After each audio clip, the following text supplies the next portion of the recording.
Hoje, um grupo com cerca de 500 bandidos armados, integrantes do MST, o Movimento dos Sem Terra, invadiu pela manhã o Parque Gráfico do jornal o Globo em Duque de Caxias, região metropolitana do Rio de Janeiro. Eles picharam paredes, vidros e móveis do local. Também tentaram atear fogo em um tótem com o nome do jornal. De acordo com o MST, a ação faz parte da Jornada Nacional de Luta das Mulheres Sem Terra. Entre os manifestantes, que chegaram em 10 ônibus, havia pessoas armadas com facões. Entidades ligadas ao jornalismo repudiaram a invasão. Em nota, o Grupo Globo disse que a invasão é um ataque à imprensa livre e pediu a responsabilização dos envolvidos. A ação foi divulgada pelo próprio MST em suas redes sociais e a gente separou um trechinho de vídeo. Solta aí, Reginaldo. E hoje, dia 8 de março, Dia Internacional da Luta das Mulheres, nós, mulheres do MST, do MPA, do MAB e do Levante, viemos aqui no Parque Gráfico da Globo para denunciar a Globo como uma emissora antidemocrática, denunciar essa corporação e toda a manipulação que ela vem fazendo ao longo da sua história com o povo brasileiro. Viemos aqui falar que a Globo ela tem um papel fundamental na articulação desse golpe que vem sendo implementado desde 2016. Inclusive, Tá aí a invasão, eles claramente usam mulheres para tentar minimizar a gravidade daquilo que eles estão fazendo, mas não minimiza não. Eu escrevi no Twitter mais cedo e o meu comentário está sendo reproduzido aí por muitos analistas nas redes sociais. Falei que eu sou solidário ao Globo, vítima de um ataque terrorista do MST, mas eu lamento que mesmo alvejado, o jornal ainda trate os terroristas como manifestantes. É como se legitimasse o ataque que sofreu. Enquanto o terror for tratado como manifestação, ele seguirá avançando impunemente. É demais, hein, Zé Maria? Ficar chamando de manifestante quem faz invasão e tinha gente armada com facão. Não dá, né? Pois é. Ô Felipe, olha, nós já falamos disso aqui, essas invasões têm que parar ou simplesmente serem tratadas dentro da lei. Isso pode até não ser terrorismo, mas é um ato ilegal, coisa de bandido, e agredir um órgão de comunicação igual aquele rei idiota que matou o rapaz que veio dar o recado, o mensageiro, em vez de reagir contra o adversário.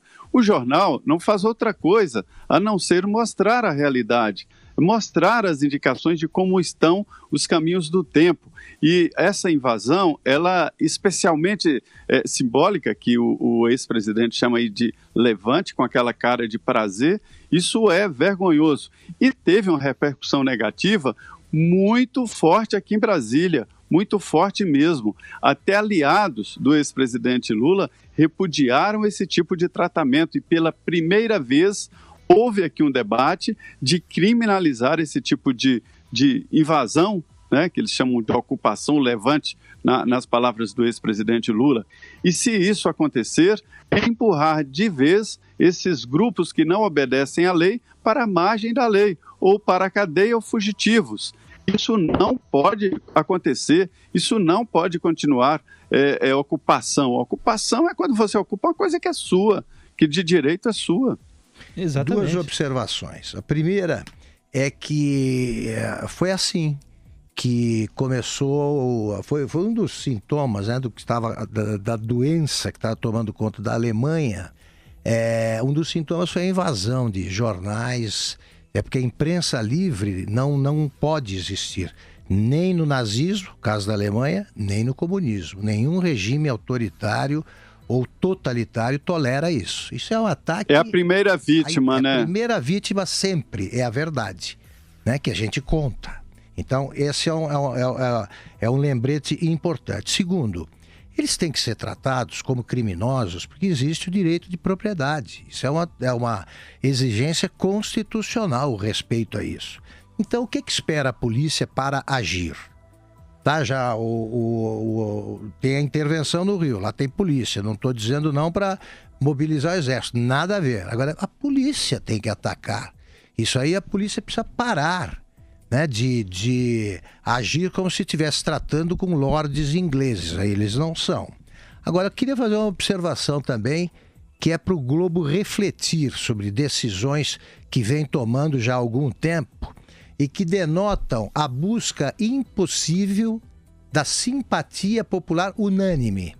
O Globo, por exemplo, se pediu desculpas por ter apoiado o movimento de 64. Eu, que era garoto, eu fiquei contra o que eu chamava de golpe de 64. Fiquei contra.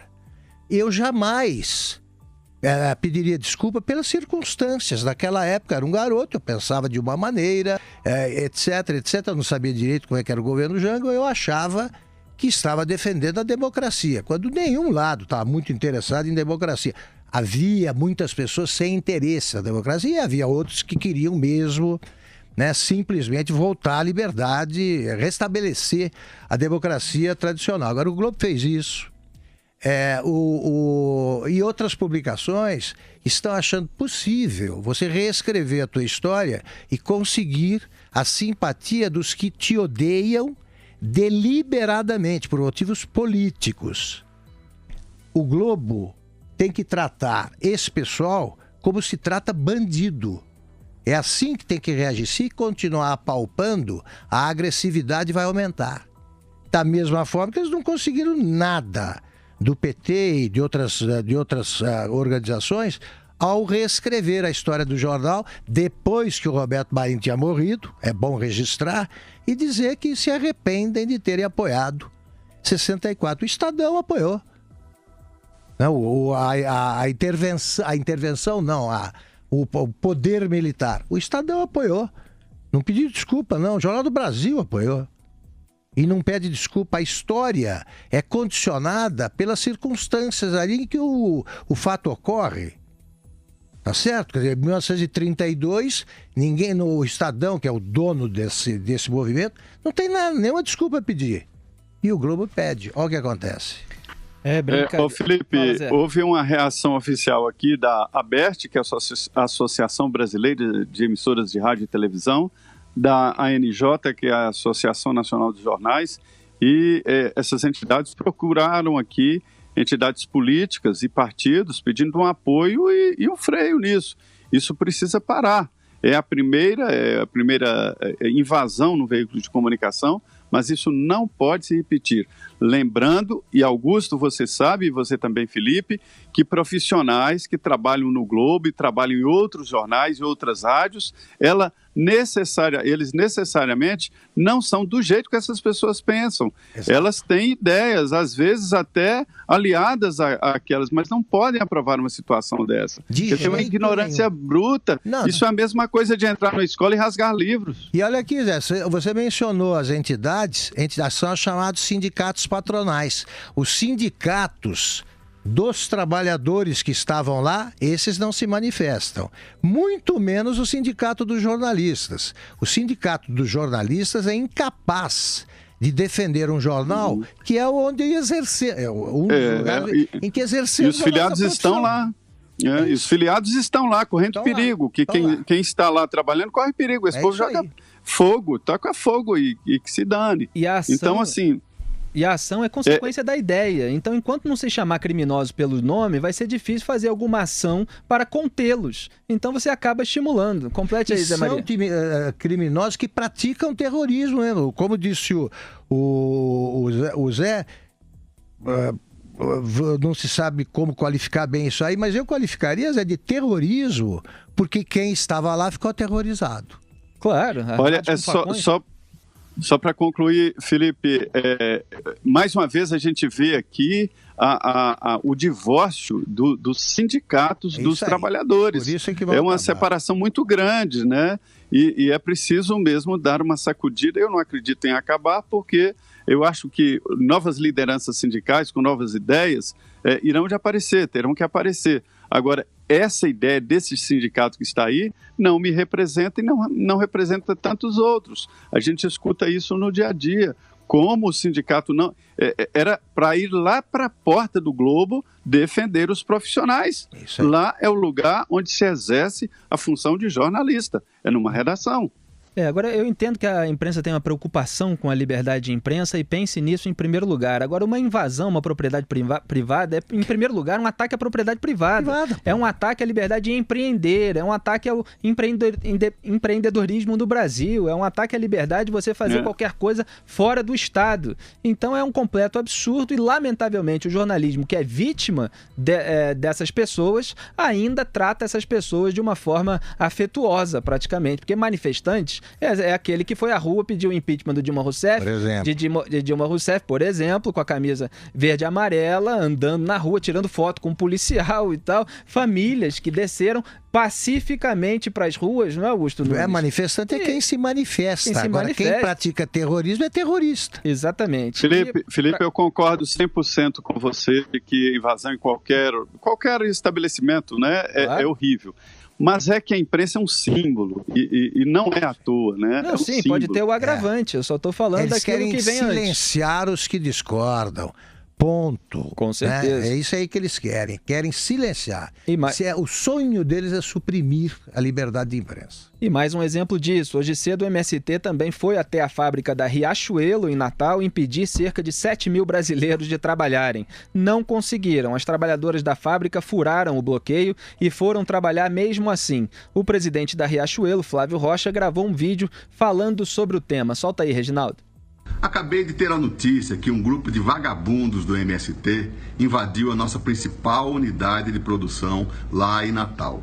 Armados de facas, de foices, de machados, tentavam impedir a entrada para trabalhar de 7 mil trabalhadores ordeiros. Eu quero dar um recado a esse grupo de vagabundos que tentam me intimidar, que não vão conseguir. Só aumento minha disposição de luta para continuar lutando para que o Brasil tenha um presidente, tenha autoridades que fechem a torneira de dinheiro público para esse grupo terrorista, de bandidos. Não é possível que o trabalhador brasileiro sue a camisa para pagar impostos, para financiar esse grupo de marginais que deveriam estar na cadeia, que nada constroem e só destroem. Olha, esse poderia ser o editorial do Globo de amanhã. Tá pronto, é só transcrever as palavras do Flávio Rocha e publicar no jornal amanhã. Porque se o Globo não tiver uma posição exatamente assim, como é que fica, Augusto? Olha só, vamos aguardar. Então, claro. Tô dizendo, é isso que eu quero ver, porque se não for desse tom, é covardia. Exato. Tá? É pusilanimidade se não reagir nesse tom. E olha só, Felipe, acrescentando duas informações. As lojas Riachuelo foram uma das pouquíssimas empresas que não demitiram ninguém nesse período agudo da crise econômica. Ninguém ficou desempregado na Riachuelo. O Flávio Rocha fez uma tremenda acrobacia lá e evitou aumentar o índice de desemprego.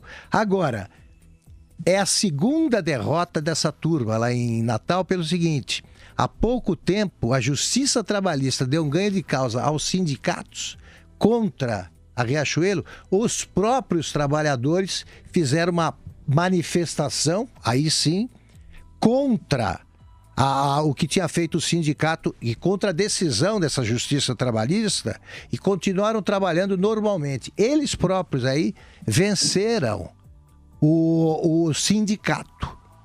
Porque isso aí é coisa orquestrada pelo sindicato e pelos partidos políticos de esquerda. Zé Maria, algum complemento antes do comercial?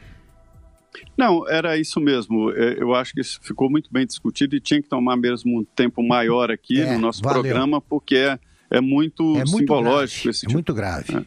Exatamente.